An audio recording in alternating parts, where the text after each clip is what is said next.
50वां ज़बूर, हकीकी परस्तिश। रब खुदावंद खुदा ने कलाम किया और मशरिक से मगरिब तक दुनिया को बुलाया। सयून से जो हुस्न का कमाल है, खुदा जलवागर हुआ है। हमारा खुदा आएगा और खामोश नहीं रहेगा। आग उसके आगे आगे भस्म करती जाएगी और उसकी चारों तरफ बड़ी आंधी चलेगी।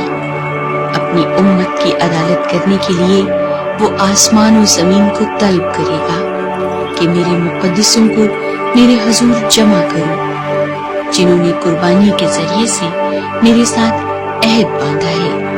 और आसमान उसकी सदाकत बयान करेंगे, क्योंकि खुदा आप ही इंसाफ करने वाला है। ऐ मेरी उम्मत सुन, मैं कलाम करूंगा, और ऐ इस्राएल, मैं तुझ पर गवाही दूंगा। खुदा तेरा खुदा मैं ही हूँ। मैं तुझे तेरी कुर्बानियों के सबब से मलामत नहीं करूंगा, और तेरी सोख्ती कुर्बानियां बराबर मेरे सामने रहती है। ना मैं तेरे घर से बैल लूंगा, ना तेरे बाड़े से बकरी, क्योंकि जंगल का एक एक जानवर और हजारों पहाड़ों के चौपाई मेरे ही है।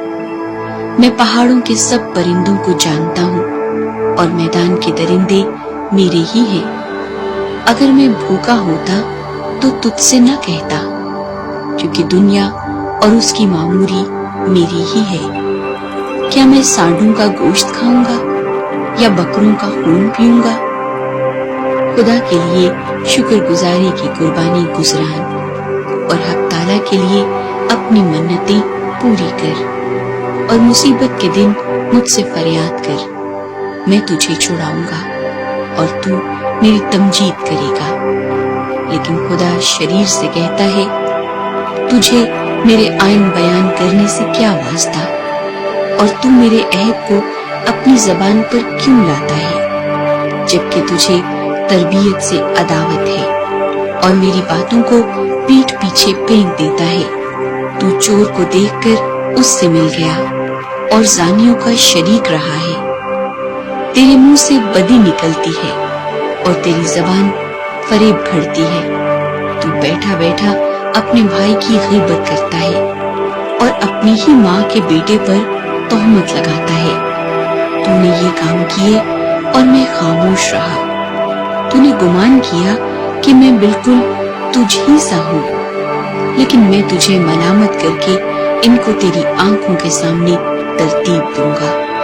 अब ऐ खुदा को भूलने वालों, इसे सोच लो, ऐसा न हो कि मैं तुमको फाड़ डालूं और कोई छुड़ाने वाला न हो। जो शुक्रगुजारी की कुर्बानी गुजरानता है, वो मेरी तमजीद करता है, और जो अपना चाल चलन दुरुस्त रखता है, उसको मैं खुदा की निजात दिखाऊंगा।